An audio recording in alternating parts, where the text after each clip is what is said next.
Okay, back at the shop. Man, what a difference a week makes. Where to begin? I had failures last time we were here, if you remember correctly, with the fiberglass not curing out. And it stopped me from being able to do anything else on the hull. And I had to question what the problem was. And I had, I'm a guy. Guys have a problem, they have to fix them. We're fixers. That's just what we are. Doesn't mean we're always right. If you will go to Cox, he explains it best just this week in a video that says all mechanics are wrong. And he's talking about when you look at YouTube, people are human, they're going to make mistakes, they're going to, a lot of times this is us trying to figure it out ourselves. You got to do your own research. Every mechanic's going to misspeak. Every mechanic's going to make mistakes, remember things wrong from the good old days, etc. So, I asked myself, I had to go step back. I had to step back from this project and ask myself and get back on YouTube and do some more research and figure out what I did wrong.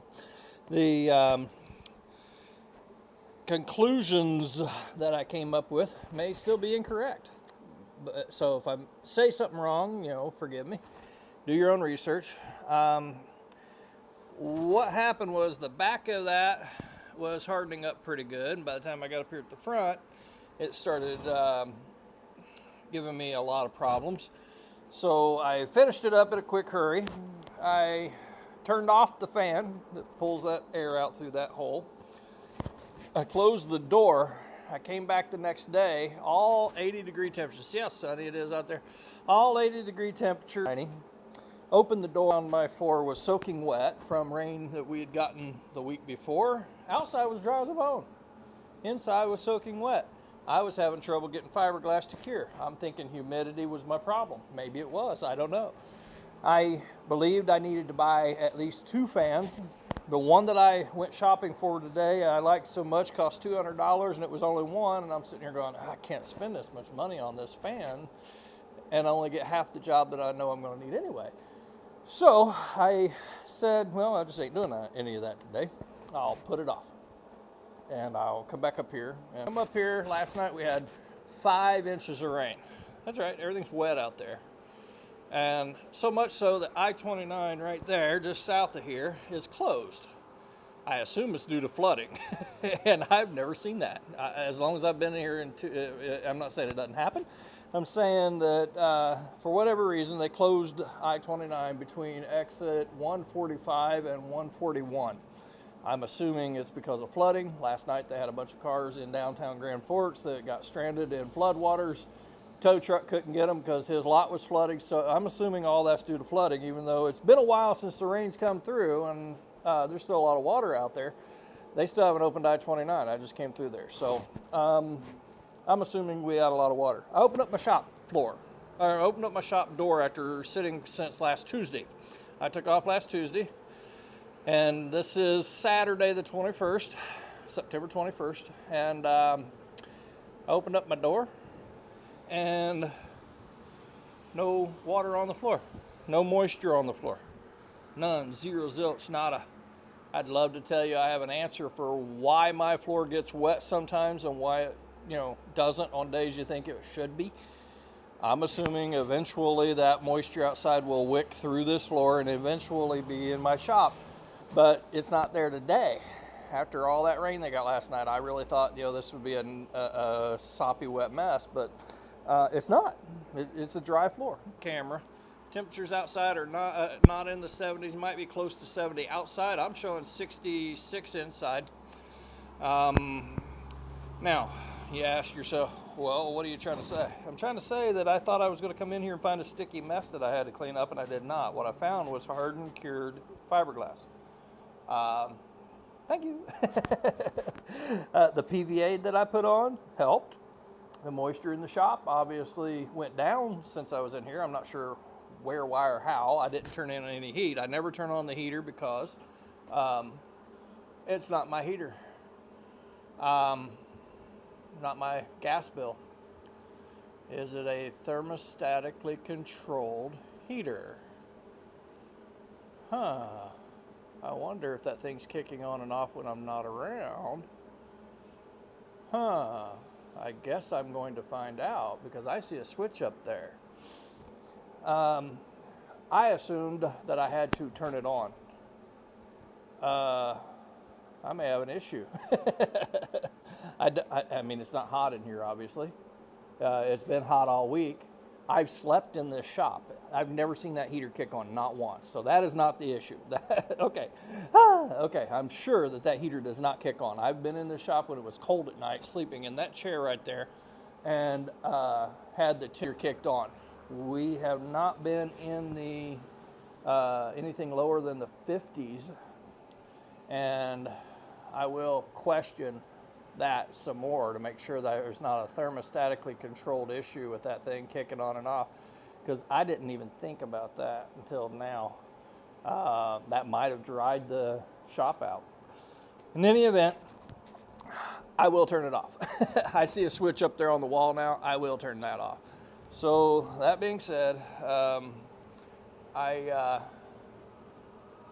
am surprised at what I'm figuring out. All right, let's talk about the other things I learned. I've learned that resin rich. I did not have, I have a fiberglass roller, and you want to roll the air bubbles out, like right in there and right in there.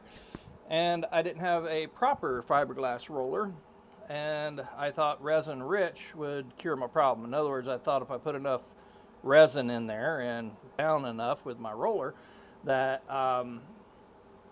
I would be able to have a job that I was happy with. And I'm putting my shoes on the floor. I'm not sticky at all.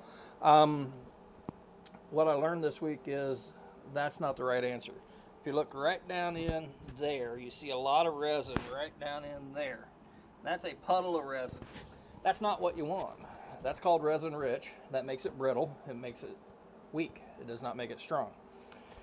So that's one word I learned this week. Fiberglass rollers.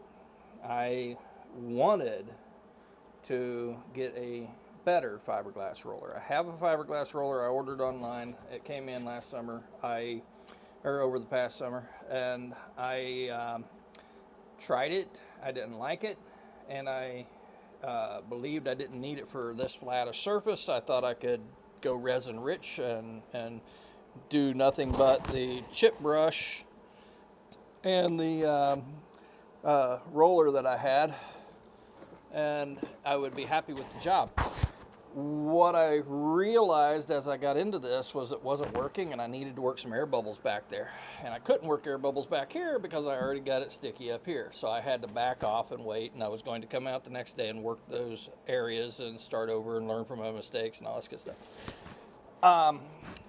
Sticky. I backed off, and I got on eBay, found a better logic to a better type of fiberglass roller. Attempted to order it online only to learn that everything on eBay that I need for this project says shipping from China, it might take a month. I'm assuming Donald Trump and eBay and whoever else is involved with the logic behind that has found themselves a dilemma, and I can't get things fast, and well, in a month from now the temperatures won't be here to do this.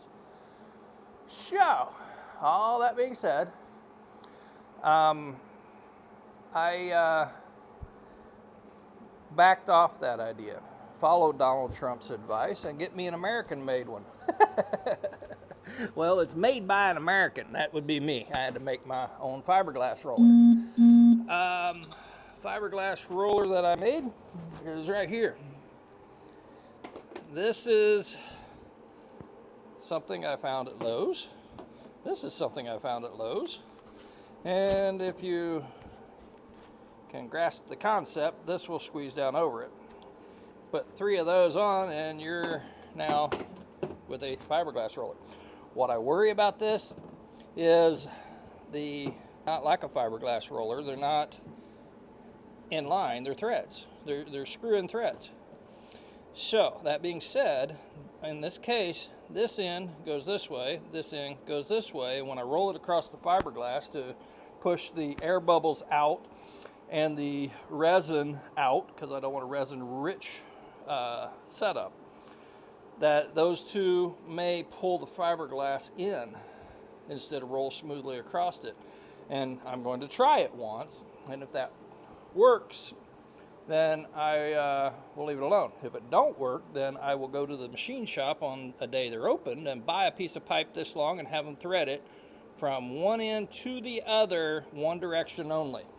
Then I should be able to go across it, and if it pulls me that way, fine.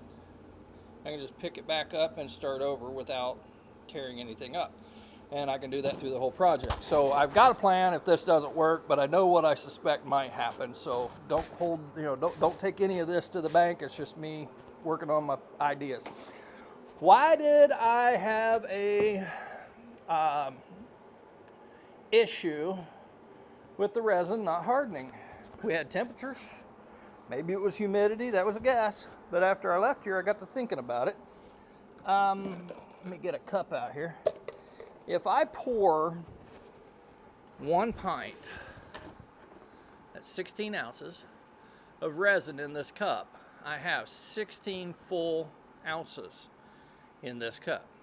You want 1 to 1.5% of MEKP on a hot day and up to 2% on a cold day. 1% should be 5 cc's. I ordered this thing, 1 or 1.5% should be 5 cc's. If you look at this right here, there's a 5 right there. There's no 2.5. I set up a lot of 8-ounce setups, and I eyeballed what I thought was 2.5 between here and there, and then I dumped it in the cup. And what happens is some of it stays in the cup around the edges, and you don't get all of it out of this into this. And I think that's what happened, because most of my stickiness was at the last part of the day, and that was probably, sorry about the camera, but that was probably a bad ratio on the 8-ounce mixtures, is part of what my suspicion. The other part of my suspicion is this right here. That over there is the first gallon I went through, and toward the end of the day, I switched over to my second gallon. The last batch came out of the second gallon.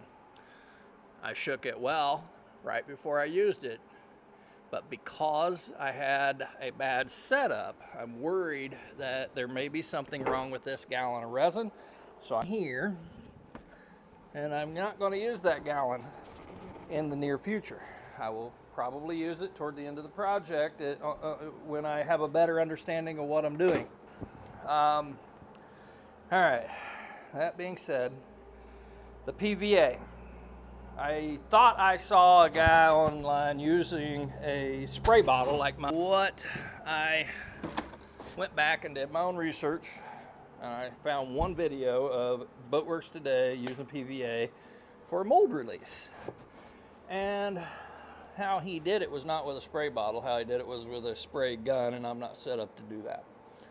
My spray bottle doesn't atomize very well. It's more like a squirt bottle. And so what I saw was him spraying on 3 thin layers outside in the sun on a mold. And when he put the fiberglass and gel coat down on the mold and he let it set up and he pulled it apart of plastic. I mean, it looked like a sheet of plastic bag. It looked like that stuck to the mold. And that's what he was peeling off of. When I look down there, I don't see that much PVA on this project. I am concerned that I'm applying it wrong, and there's no sunlight in the shop, and it didn't sit outside in the sun when I did this. So I've learned a lot. What am I going to do today? I don't know. I need to get back in there and put some fiberglass on while I got the temperatures, and that's probably what I should do. I should probably get the wood out and stick with the thickened resin, put down tabbing and all that stuff. I don't know. I know this. I was going to throw some towels down in here. Realized how humid it is outside, and I said, nah, I ain't gonna do that. Shop's gonna be too wet. I'll just come in and grind off my bad spots on this. A lot of that's coming out. It was a lesson learned. I've got some work there to do. I actually considered ripping the whole stringers out and everything and replacing all of it, but because that's where most of the problems are, I'm just going to, now that I see what I got, I did not expect to find this. This is making me happy at this point. So I'm gonna throw some towels down. I'm gonna do some peanut butter work back in there. I bought a light that I intend to use as a heat lamp that will be over in here, shining down on each area of the work. These for heat lamps. That right there is a really nice light. I like these for heat lamps. And that's where that is. I'm gonna have a great day. Talk to you later.